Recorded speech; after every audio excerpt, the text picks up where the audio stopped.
When it comes to fashion, Poshmark is the easiest way to buy and sell your items. Download the free Poshmark app to score amazing deals from tons of brands. Or list your own items and wait for the offers to roll in. Shipping is fast and easy and is all handled directly through the app. Today you can get $5 off your first purchase when you enter the invite code GARAGE5 when you sign up. Download the free Poshmark app today.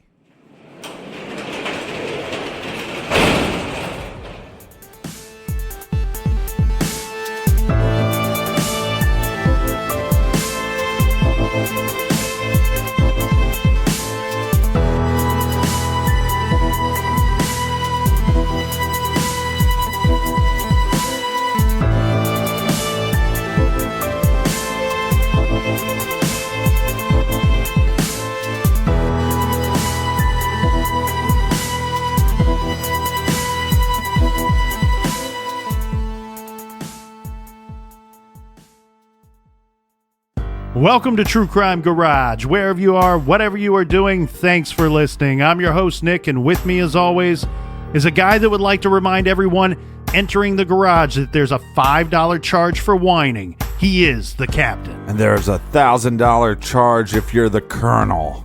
It's good to be seen, and it's good to see you. Thanks for listening. Thanks for telling a friend.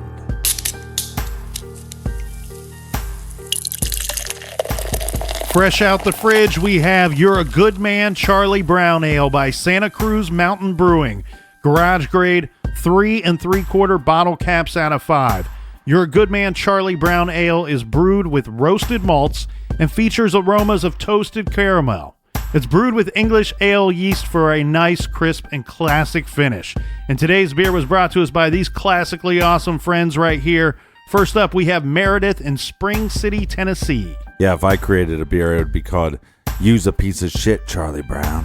Next up, we have Kelly in St. Petersburg, Florida. And a nice jibby jib jib to Cheryl in Henderson, Nevada. Next, we have Connie in Parts Unknown. We have Miss Myra in Nowheresville. And last but not least, we have Michelle, who I'm guessing is in Springfield because she recommends Mother's Brewery, which I'm almost certain, Captain, we have recommended them before on this show. I believe so, my kind sir. Thanks, everybody, for filling up the fridge for this week's show. And make sure you check out the store page because we have the Zodiac hoodies. You have to order them by the 7th. They ship out on the 14th. So, yes, you should receive them by Christmas. And that's enough of the business. Everybody gather around, grab a chair, grab a beer.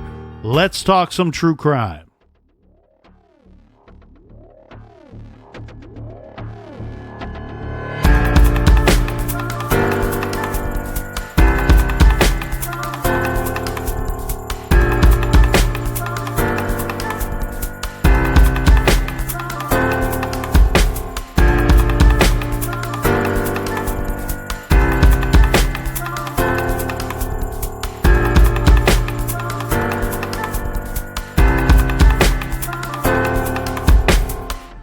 Many have told the story of Edmund Kemper, but you've never heard it quite like this before. Most of the information in this case is well known, but I will lay some of it out here. Edmund Emil Kemper III was raised by a mother that even when he was just a small boy, she very likely hated him. Edmund liked to play death ritual games with his sister. He tried living with his father, but he didn't want him either. He grew to be a large man and extremely intelligent. Ed was about 6 foot 9 inches tall, and his IQ near genius level. Some call him the Ogre of Aptus. As an adult, he was convicted of the mutilation slayings of 8 women. Was this hulking monster born evil, or was he made evil? This week, we will study Edmund and those who have studied him before. We will try to learn about the angry little boy that lives inside this giant homicidal man. This is a look at the murderous madness of Edmund Kemper, the co-ed killer. Well, I'm not an expert. I'm not an authority. I'm someone who has been a murderer for almost 20 years. Can you say how many people might be doing crimes like you were doing? It would be a guess, but it's not. It's far more than 35. It isn't that impossible in this society. It happens. Are there more people? They didn't give up. How many? She didn't give up. I did. I came in out of the cold. And what I'm saying is there are some people who prefer it in the cold. You were able to appear like an ordinary person, non-threatening to... I lived as an ordinary person most of my life, even though I was living a parallel and increasingly sick life, other life. One victim let me back in the car. I locked myself out. She opened the door for me. My gun was under the seat. What in the hell am I doing telling you that? Am I a masochist? Am I looking to be tormented further? I'm trying to show you just how awful this got, how commanding these rages got.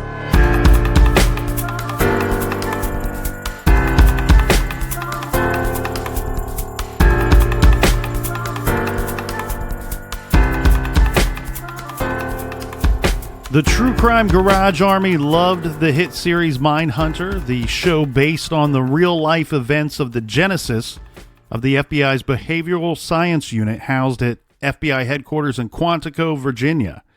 On Mindhunter, the main characters Holden Ford and Bill Tench are essentially the dramatized on-screen versions of famous real-life FBI agents John Douglas and Bob Ressler.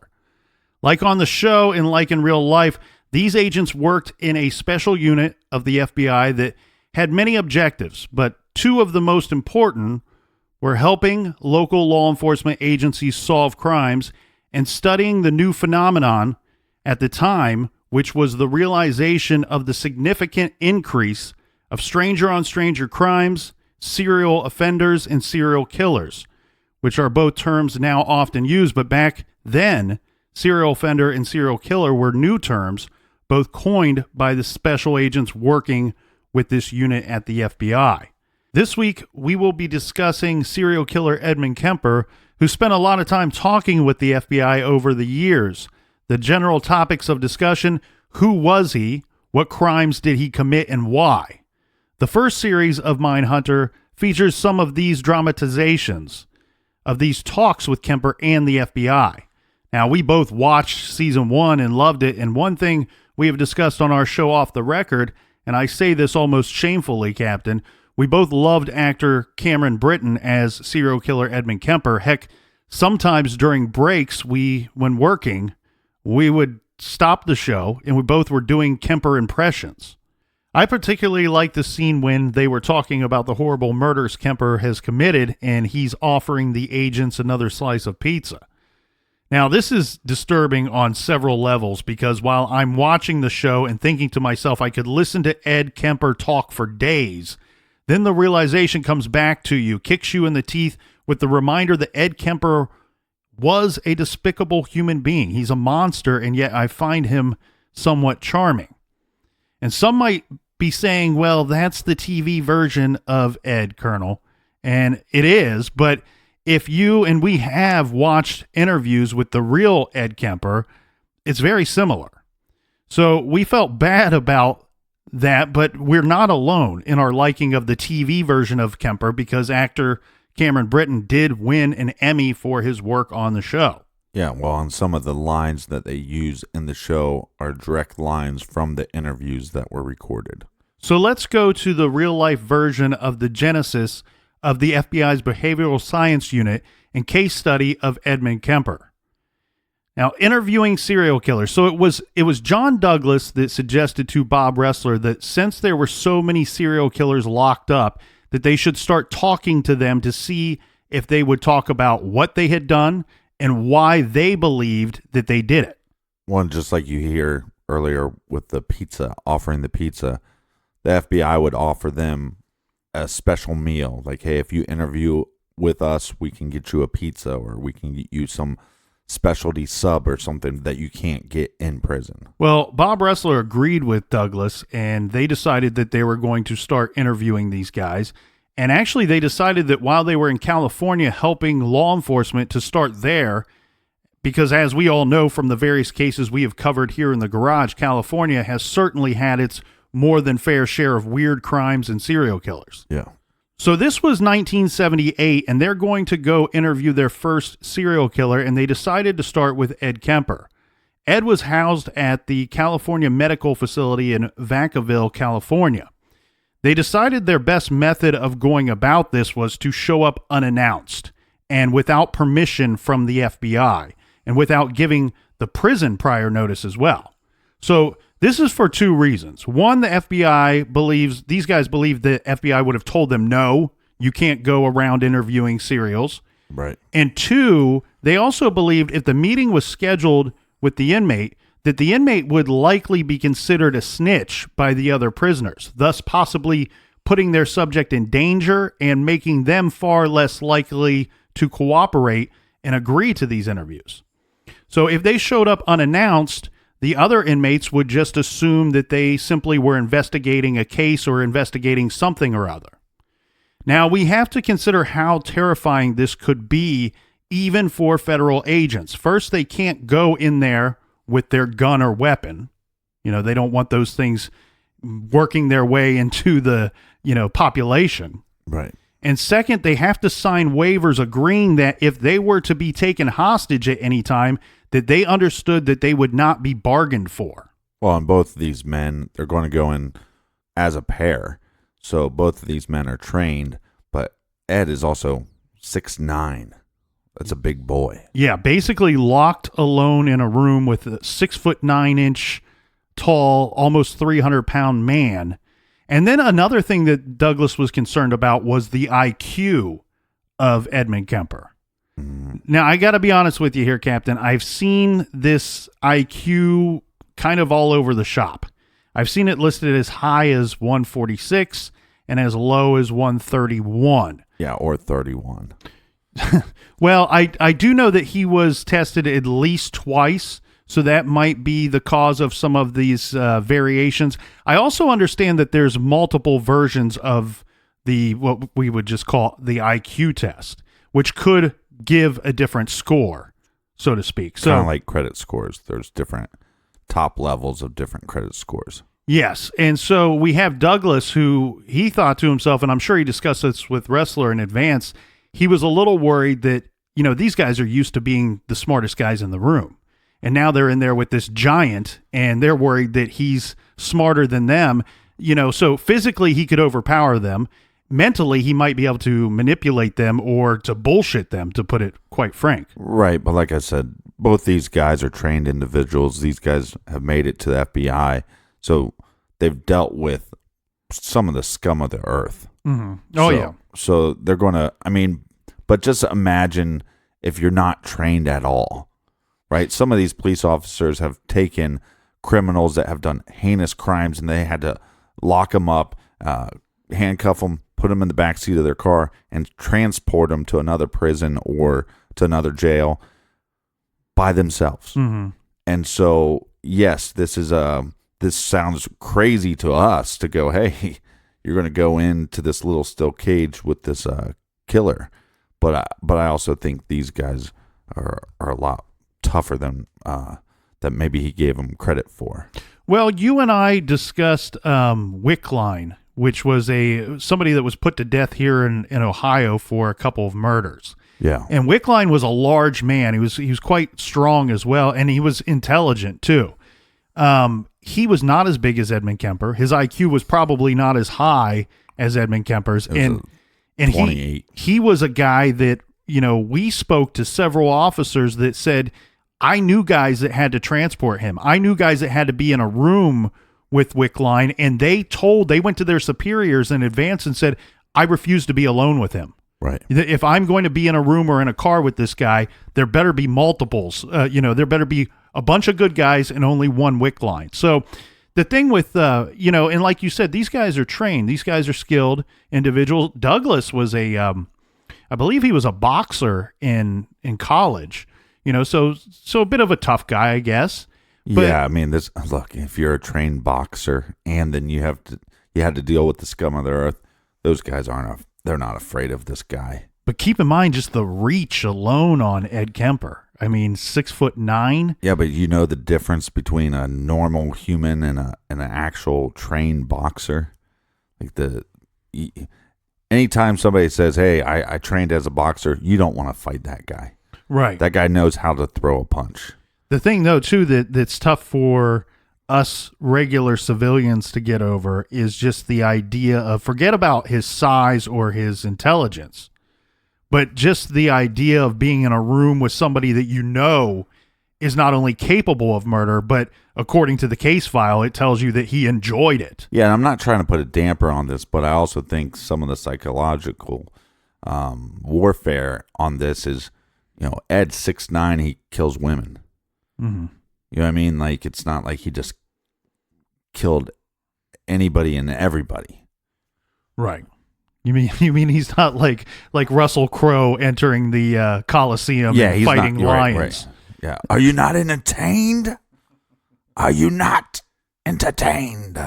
So the John Douglas and Bob Ressler, they were interested really and truly in anything that Kemper wanted to tell them, but per the unit's study, they were primarily interested in getting answers to the following questions. 1, what leads a person to become a serial sexual offender, and what are the early warning signals? 2, what serves to encourage or to inhibit the commission of his offense? 3, what types of response or coping strategies by an intended victim are successful with what type of sexual offender in avoiding victimization? 4, what are the implications for his dangerousness, prognosis, disposition, and mode of treatment? All right, so question for you, because if you watch Mindhunter, they don't really have questionnaires or really much of a objective at the beginning, or that's at least what the show portrays. Mm-hmm. So do you think that this was the first things that they're trying to get answered, and then that developed more later? I think that probably that between the two of them, John Douglas and Bob Ressler, that this was their primary goal right from the onset of everything. Right. I just don't think that they put pen to paper to come up with an effective strategy. So according to the show, the TV show, and what I think we can kind of infer from the show is, like you said, they come up with basically a questionnaire. Hey, here's kind of a script to not share with the subject, but between the two of you, you know that you're working to get answers to these set of questions. Right, but that script happened once they got a doctor involved. Correct. And I think what the whole genesis of that would be, and where the smarts of that comes into play, is these guys were extremely busy. And what I mean by that is, when this first started, they weren't being paid to, or their superiors didn't even understand that they were out interviewing these serial killers. They were actually supposed to be there on other business. They're training local law enforcement agencies on how to detect and deduce certain crimes. They're also working with local law enforcement agencies to actually solve crimes. So while they happen to be in the neighborhood, so to speak, they're like, okay, well, what prison is nearby and who is locked up for life? Or, let's go talk to them. Yeah, and both of these guys were also original members of New Kids on the Block. So they had a lot of stuff going on. So most of the time in the beginning, until they got their grant money, they were doing this on their own time in the evenings and on the weekends. So I think the script, and I think putting together a list of actual questions is really just a way to maximize their time and their efficiency while they're there talking to them. You've watched plenty of interviews with Ed Kemper. You know, it's obvious he can just talk and talk and talk and talk for hours and hours and hours. When he graduated, he was most likely to have a podcast in his high school class.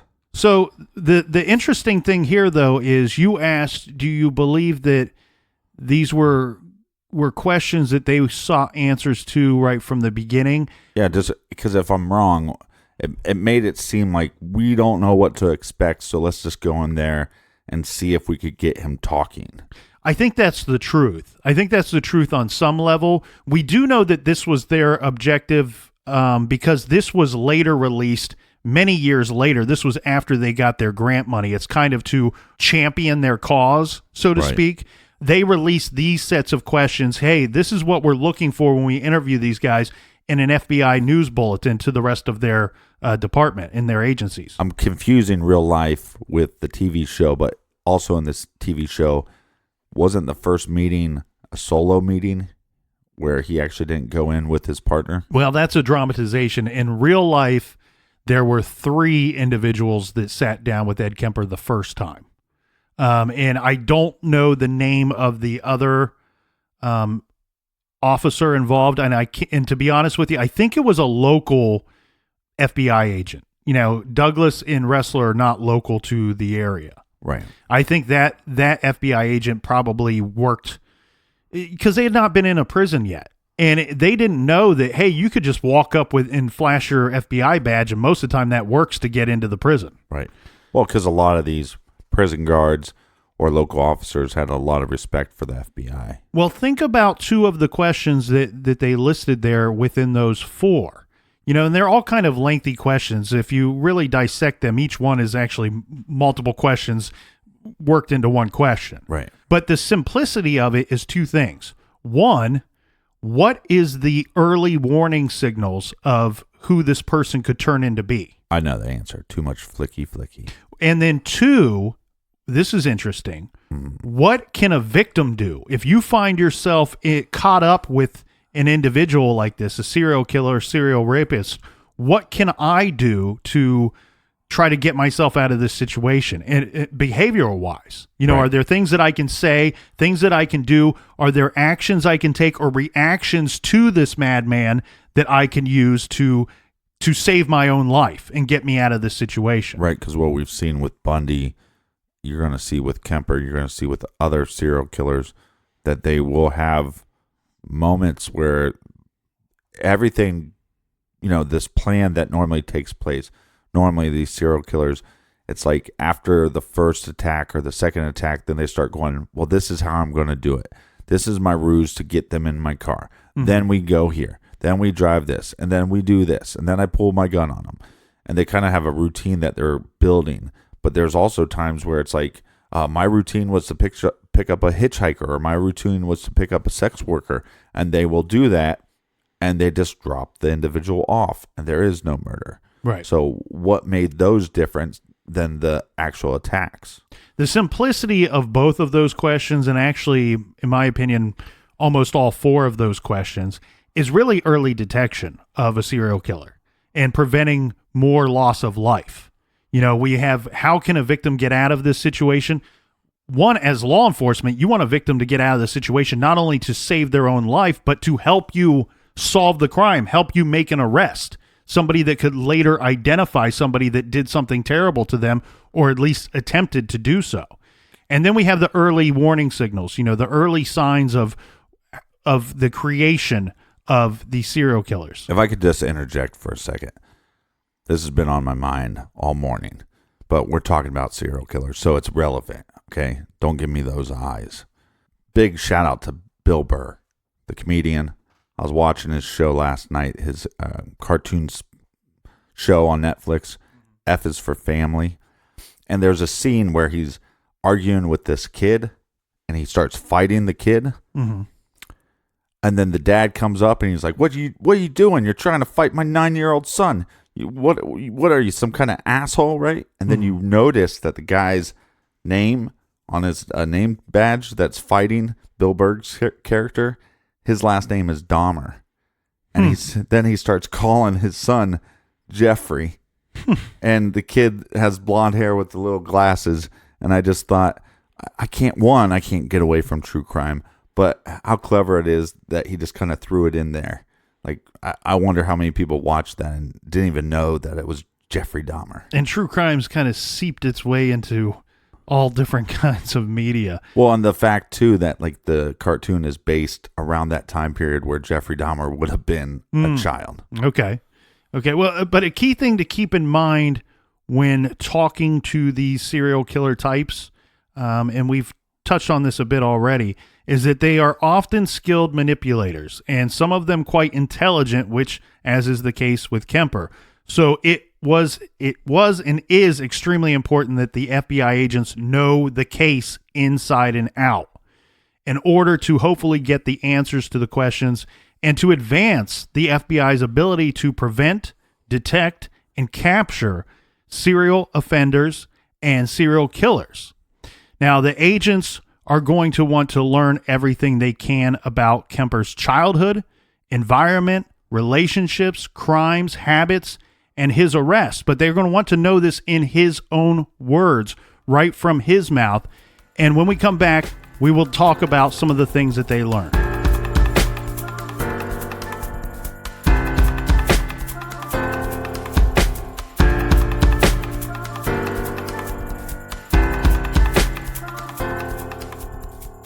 Everybody likes to get a good night's sleep, and you spend a third of your life in your sheets. This holiday season is a great time for a bedding upgrade for you or a loved one.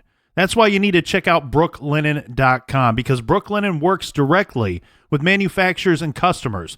They are able to offer 5-star hotel quality sheets that are affordable and easy to order. And their super fast shipping makes sure that you get your holiday gifts right on time. I love my Brooklinen sheets. I sleep on Brooklinen as well, and one of my favorite parts, Captain, was ordering online because they have 20 different colors and patterns to choose from. They don't just feel amazing, they look really great too. And my Brooklinen sheets are the best, most comfortable sheets I've ever slept on. Now it's time for your upgrade. Brooklinen.com has an exclusive offer just for my listeners. Get $20 off and free shipping when you use promo code GARAGE at brooklinen.com. Brooklinen is so confident in their product that all their sheets, comforters, and towels come with a lifetime warranty. The only way to get $20 off and free shipping is to use promo code GARAGE at brooklinen.com. That's BROOKLINEN.com. Use promo code GARAGE. Brooklinen. These really are the best sheets ever. This holiday season, Away has a perfect gift for everyone on your list. Away creates thoughtful standards for modern travel, with universal pieces that reflect your personal travel style and make every trip more seamless. They've considered all types of travelers in making their carry-on bags, which are available in 2 sizes and come with an optional ejectable battery that charges your phone up to 5 times. Plus, they feature 4 360 degrees spinner wheels, a removable washable laundry bag, a TSA-approved combination lock, and an interior compression system that allows you to pack more. Shop the Away carry-ons in Away's signature German polycarbonate or aluminum alloy, both guaranteed for life. I love traveling with my Away carry-on. It just makes all my buddies jealous. And it's very convenient when I need to charge my phone. I don't have to go somewhere in the airport and look around for some outlet. I could just literally plug it right into my bag. For $20 off a suitcase, visit awaytravel.com/garage and use promo code GARAGE during checkout. That's awaytravel.com/garage and use promo code GARAGE during checkout for $20 off a suitcase. Because this season, everyone wants to get away. 'Tis the season for gift giving, and we all have that one person that's really tough and hard to shop for. Well, take the mystery out of gift shopping with beautiful, thoughtful gift sets from Thoughtfully. Thoughtfully is the easiest way to find a thoughtful gift with beautiful gift sets that come ready to gift for any type of person or any occasion. Each gift set is expertly curated, so they're not just a product, they're an entire experience. And no extra packaging or wrapping is required. There's something for everyone, like coffee, chocolates. Who doesn't like chocolates? Cocktails, hot sauce. Whatever they're into, Thoughtfully has the perfect thing. They work with world-class brand partners and have been featured on Oprah's list of favorite things, BuzzFeed, Refinery29, and Good Morning America. Thoughtfully's website is easy to use, and you can even schedule gifts for future shipping. Whatever it may be, find your favorite gift from Thoughtfully. Yeah, I've sent out the Starbucks packages and the Godiva chocolate packages. And the one I haven't got yet, but I think is awesome, is the hot sauce packages that are wrapped like little dynamite sticks. And when I was on Thoughtfully.com, I even ordered a gift for myself. Thoughtfully right now has an incredible deal that's going to last all through December. Visit thoughtfully.com/garage and use promo code garage for 20% off your order. That's thoughtfully.com/garage and use promo code garage for 20% off. Visit thoughtfully.com/garage today.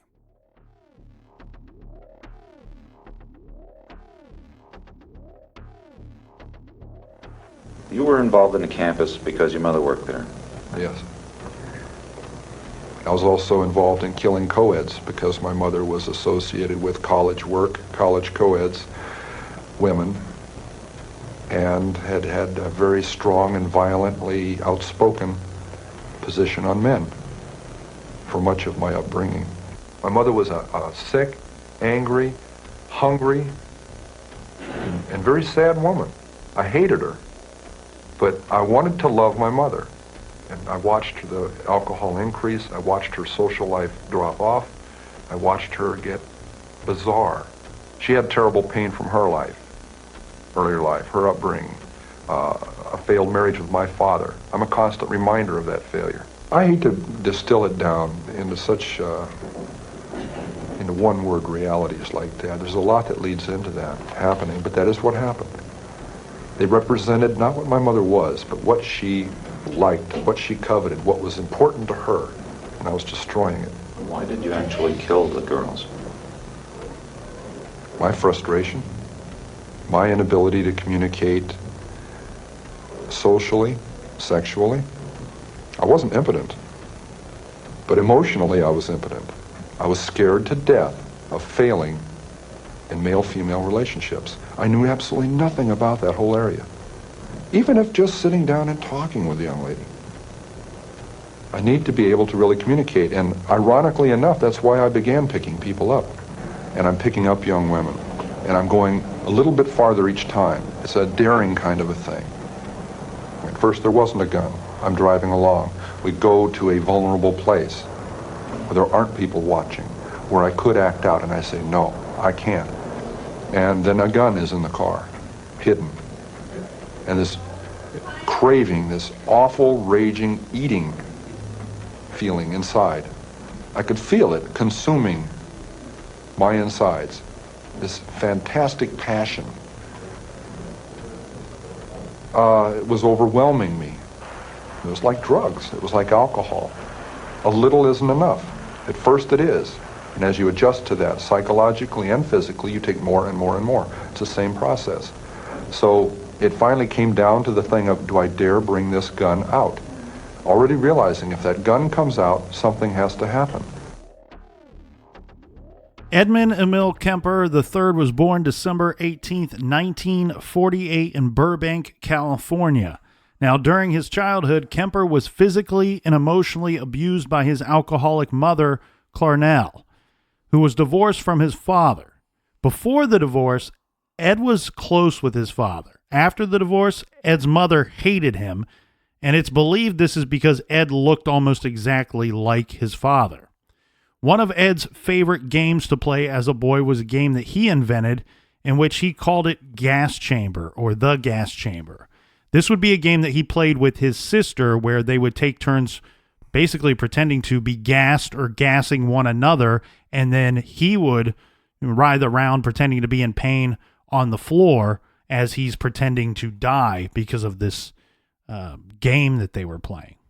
Now, while Clarnell and Ed's two sisters slept upstairs, she made her son, at the age of just 8 years old, sleep in the dark and cold basement alone at night. This is likely that she did this for many reasons, but the reason most often cited for this treatment or abuse was she was afraid Ed would molest or rape one of his sisters. So, and we've heard in several interviews Ed describe this, and he describes it in a way that makes you really realize how tormenting this was for him. This was a form of some kind of psychological abuse because he was afraid to be in the basement by himself. Right, but was there any evidence that he would do this, or is this just a made-up nonsense fear by his mother? Oh, that he would rape or molest the sister. Right. That's a really good question. And this is the thing that I've often wondered about, because now let's say you're his mother. You're now in a situation where much later in life, this is projected as being a form of abuse and torment that you instilled on only one child out of three. Right. You kind of singled out this dude and put him through hell. And, you know, it's kind of like a Cinderella situation, right? Treat one bad and the other good. Well, but you hit on something important here. What if there is some type of evidence that he would have molested or maybe even raped his sister?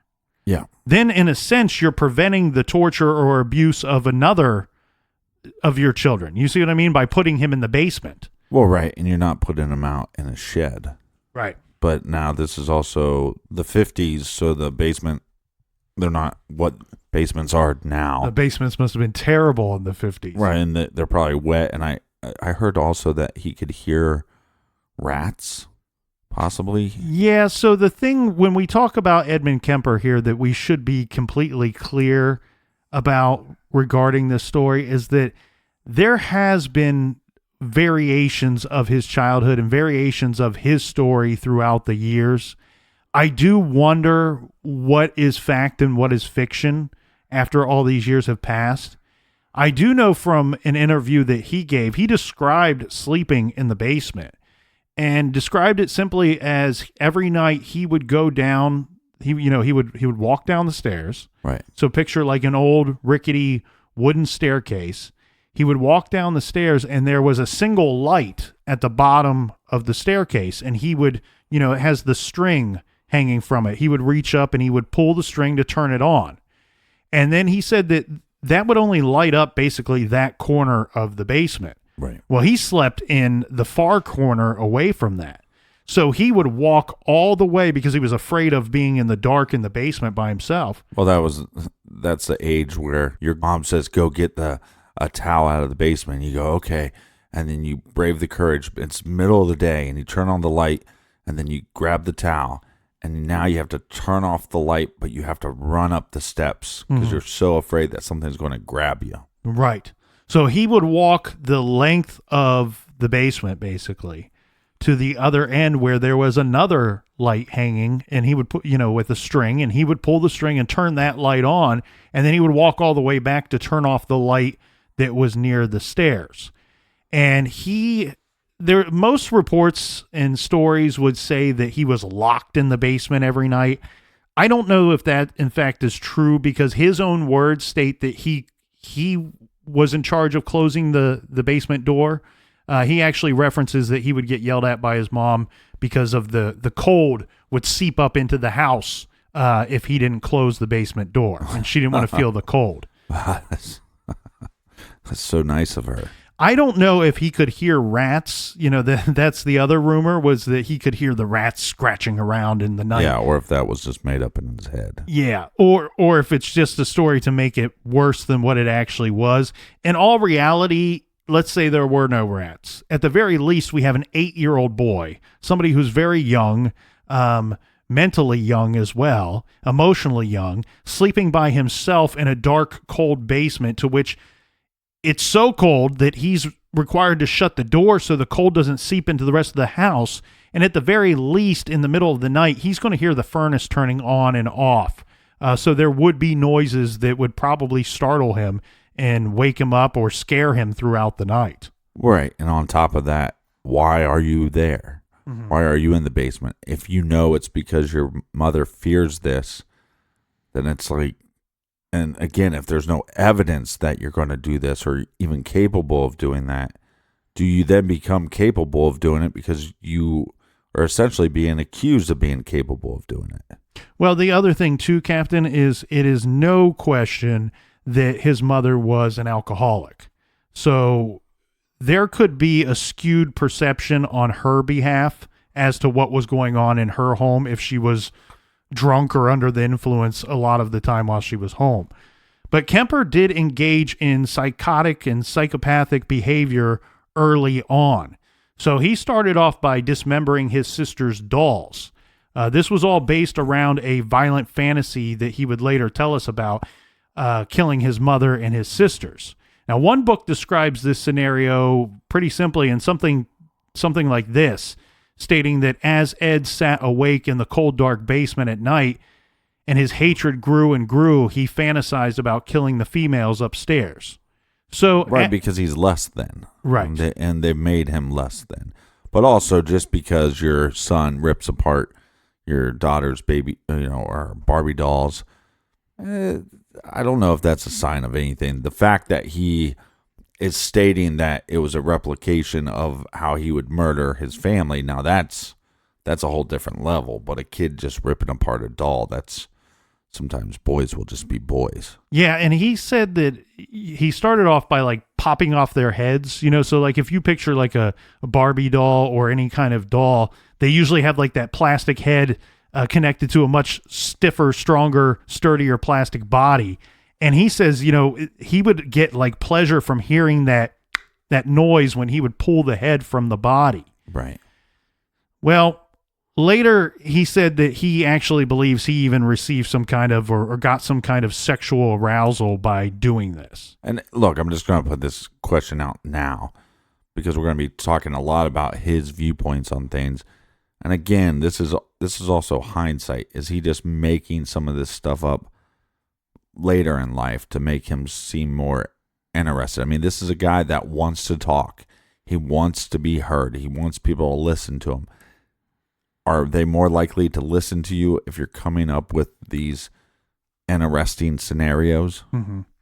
Well, and here's, Captain, where I think we should probably drop a bit of a warning for the listeners, as we're going to get into a couple of things that I know some people don't like to hear about. And this is typical behavior of a lot of these serial killers. So some of you might want to just kind of fast forward about a minute and a half or so. So one of these behaviors that Kemper was showing us as a young man when he was a teenager, early in his teen years, this included the torture and killing of animals. Now, the family had 2 cats. One of them he buried alive, and he later dug it up and he stored the carcass of the cat in a closet in their house. And then the second cat he killed with a machete. So this is a different situation, much different. One buried alive, the other he's actually physically attacking it with a machete to the point of he's getting blood on himself during the course of killing this animal. Right, but this is a huge step up from dismembering dolls.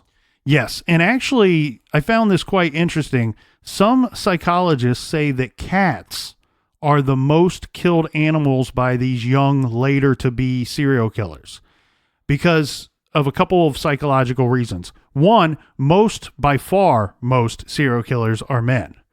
And many have suggested that the cat, on some psychological level, is representative of the female gender. Right. And that a lot of these guys kill for their hate of a single female or of all of the gender. Well, I think you see this with Dahmer. You also saw with the cat torture videos of Luca Magnotta, a.k.a. Puka Nahata. But in that scenario with the Luca Magnotta case, his victim was a male. Yeah, and so that's why they believe that cats are usually, we see the torture of different animals. We certainly did when we talked about BTK, and as you mentioned, several others. But it seems to be that cats are the most often killed by these guys. Now, this is a good time for us to introduce what the Mindhunter guys would refer to as the Homicidal Triad. Well, hold on. This is a good time to apologize for people that we probably should have said 2.5 minutes. Fast forward 2.5 minutes. So you probably caught that tail end, and we're sorry about that. Yeah, so the Homicidal Triad, as the Mindhunter guys would later come up with, this is after years of studying these serial killers and interviewing them and coming up with and getting information straight directly from them. Right. So these behaviors, these 3 behaviors that we would see time and time again in the childhood of these eventual serial killers are these 3 types of things. 1, fire starting. 2, bedwetting. And 3, cruelty to animals. I'm a fire starter, twisted fire starter. So, with Edmund, is he wetting the bed? Is he making the wet basement wetter? I don't know about wetting the bed or fire starting, but we do know he was doing the cruelty to animals. But this is, I mean, throughout their studies, this is something that they would see enough to the point that they came up with a name for it, the Homicidal Triad. And this is something that they would see out of these serial killers where they would often exhibit one or two or all three of these behaviors during the course of their childhood. Well, there's different levels too of like pyromaniacs. I mean, when you're a kid, especially a young boy, and you get a box of matches or you get a lighter, you're going to light every toy that you can on fire. Mm-hmm. But then sometimes you're hanging out with one of your buddies and they're like to the extreme. And I think that's kind of what they're talking about. There's always going to be somewhat of a fascination, especially with little boys playing with lighters or matches. Yeah. So people out there listening shouldn't freak out if they've experienced some. I would freak out if your son or daughter is doing the cruelty to animals thing. That seems to me to be a different level. But like you said, some kids play with fire. Some kids wet the bed. I mean, right. And I don't know how much. I think years later, I'm curious to see how much they think the bedwetting is actually involved, because that's not a destructive behavior when you compare it to the other two. You know, it's not a destructive behavior at all. Did you have a wetting of the bed problem? Well, but they're talking about. Seems like you're defending this one.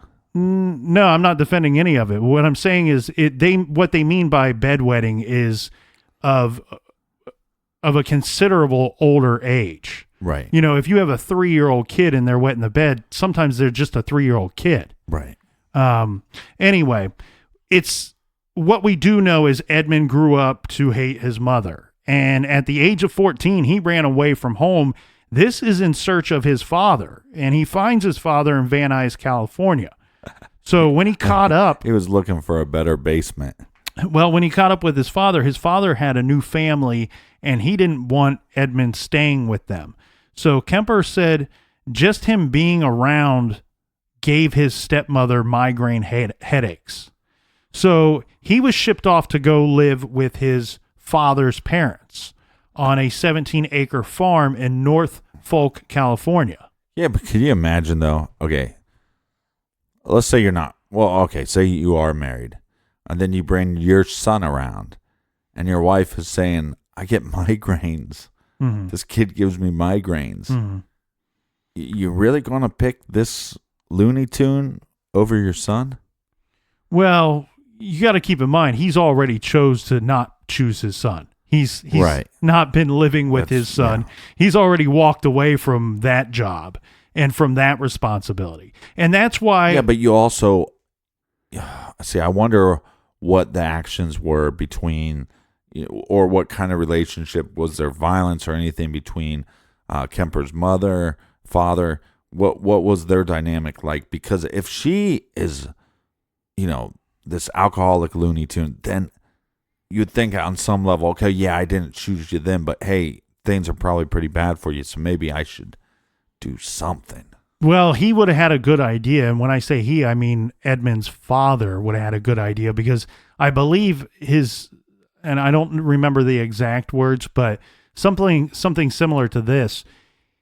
He stated that being with Clarnell, with Edmund's mom, was worse than the time he spent fighting in the war. And he was, from my understanding, like he referred to his time in the war. He was served, I don't know which war it was, but he served over a year in combat to what he referred to as suicide missions. And he said being with her was worse and more frightening than being in those suicide missions. See, there you go. So you would have to...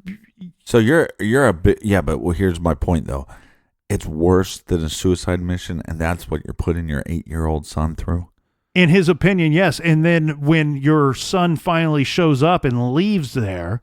Yeah. And says, look, I didn't like living there, so I sought you out. I came and I found you.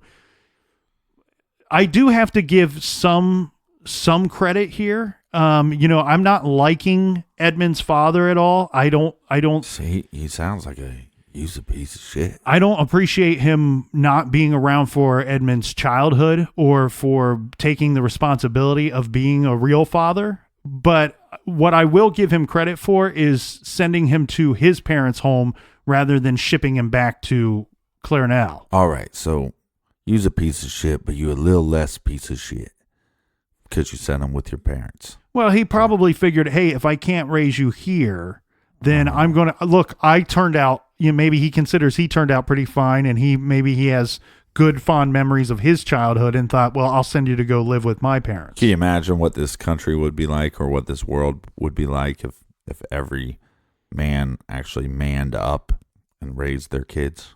Well, that's a big portion of the study into these serial killers, and why I said that we'll take a look at this situation and try to figure out if Edmund Kemper was born evil or if he was made to be evil, because the very simplistic thought of a serial killer is this, that they cannot have, and you can email me, you can hit me up on the blog, you can do whatever you want, but it would be tough to convince me otherwise. For a person to knowing and willingly and plan out the murder of multiple people, of multiple individuals, they cannot have the same or share the same emotions that quote unquote normal people have.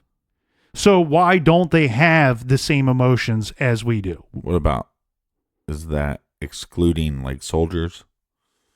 Well, again, that to me is a different situation. A serial killer is a very defined type of person and killer. Okay. Where a soldier is a different definition of a killer. Technically, they both are killers, but there are huge differences between the two. So again, why don't they? So then the question then becomes, why don't they have the same emotions? Why don't they have the same responses as we would to their environments and to behaviors around them and to treatments that they're receiving? And this, when you go back and you really get to probably the simplest form of this is, does it start with being a little baby? And does it start with having a mother that didn't want you and having a father that wasn't there and not developing those emotions and not, developing those behaviors, empathy, and not developing empathy at a very young age? Well, and also not in that. It doesn't always have to be that order. Sometimes it's the mother that rejects them and the father is still around, but he is just not such a great father. Mm-hmm. So I think you see it happen multiple ways. Yes, and not all serial killers had a horrible time growing up, a horrible childhood, but some of them did. And I do understand that there are a lot of people out there that had bad childhoods. Because look, if everybody out there that had a quote unquote, what they have determined to be a bad childhood, right, grew up to kill people in the double digits, in the 10 or more people, yeah, we would be running out of people on this planet. So I'm not saying it's an excuse. It's more of a question of why and how. All right. So his father ships him off to live with his parents. Yes, on a 17-acre farm in North Folk, California. And it seems like Ed got along well with his grandfather, but not so much with his grandmother. His grandmother was a bit of a strict disciplinarian. His grandparents got him a .22 rifle for Christmas for small game hunting. There are differing stories about what I'm about to tell you, but the simple truth of it is this, that on August 27th, 1964, 15-year-old Edmund Kemper used his Christmas present to shoot his grandmother in the back 3 times as she sat at the kitchen table typing. Afterwards, he stabbed her 3 times with a kitchen knife. This is because he says that he didn't want her to suffer. He wanted to end it for her as quickly as possible.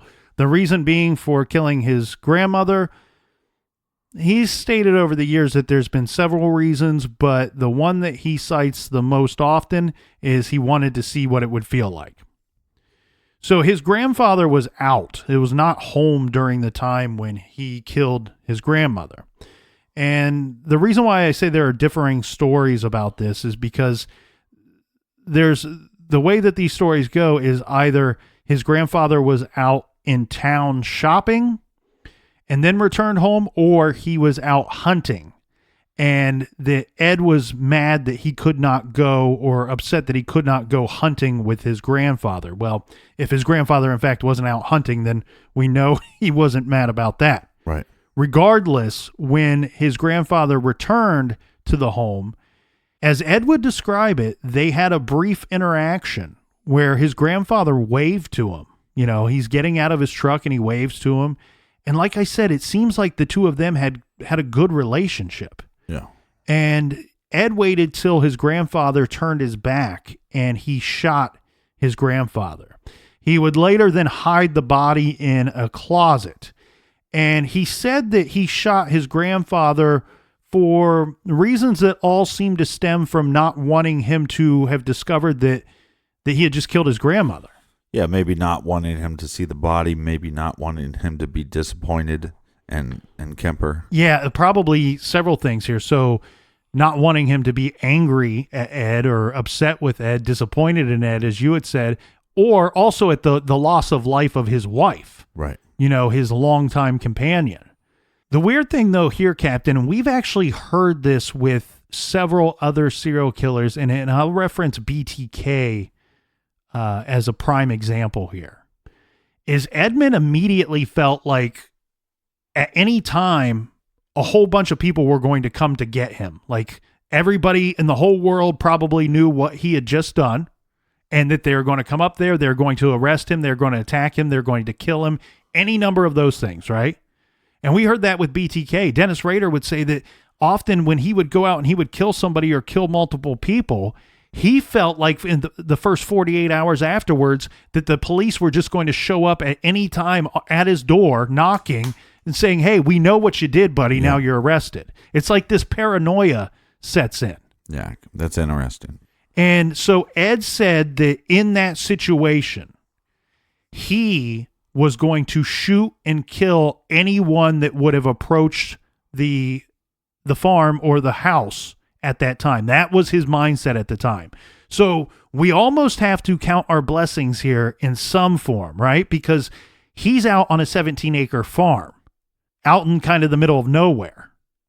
If he were in a major city when he had done this, can you imagine all the innocent people that weren't coming to get him that would have probably have been killed that day? I mean, even something as simple as the person delivering the mail. Right. You know? Then we'd have a scenario where he'd be a mass murderer and they would have caught him, and then the serial killings would have never happened. Well, that's tough to say. That's tough to say. It's not tough to say. What I'm assuming is that in the 60s, 64, if you had a guy that went on a rampage going around and killing people in a city, that the cops are going to come and arrest that individual. Yes, but essentially, isn't that what ended up happening?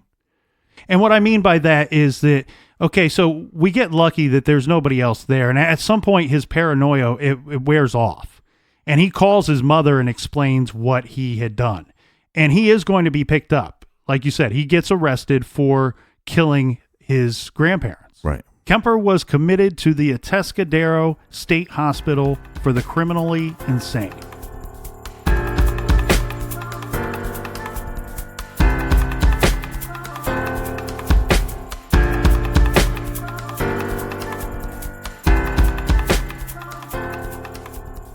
When it comes to fashion, Poshmark is the easiest way to buy and sell your items. Download the free Poshmark app to score amazing deals from tons of brands. Shipping is fast and easy and is all handled directly through the app. Today, you can get $5 off your first purchase when you enter the invite code GARAGE5 when you sign up. Download the free Poshmark app today. All right, Captain, I want to let everybody out there know I received a lot of great emails, several people asking about specific cases to cover.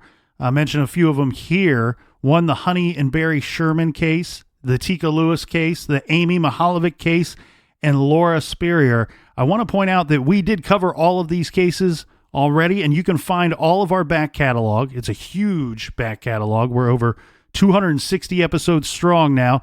You can get our back catalog for free and listen to those cases on the Stitcher app. We also have a show on Stitcher Premium called Off the Record. It's $5 a month, and you get every premium show on Stitcher Premium. All right, we will talk more Ed Kemper, the co-ed killer, tomorrow back here in the garage. Until then, everybody, be good, be kind, and don't litter.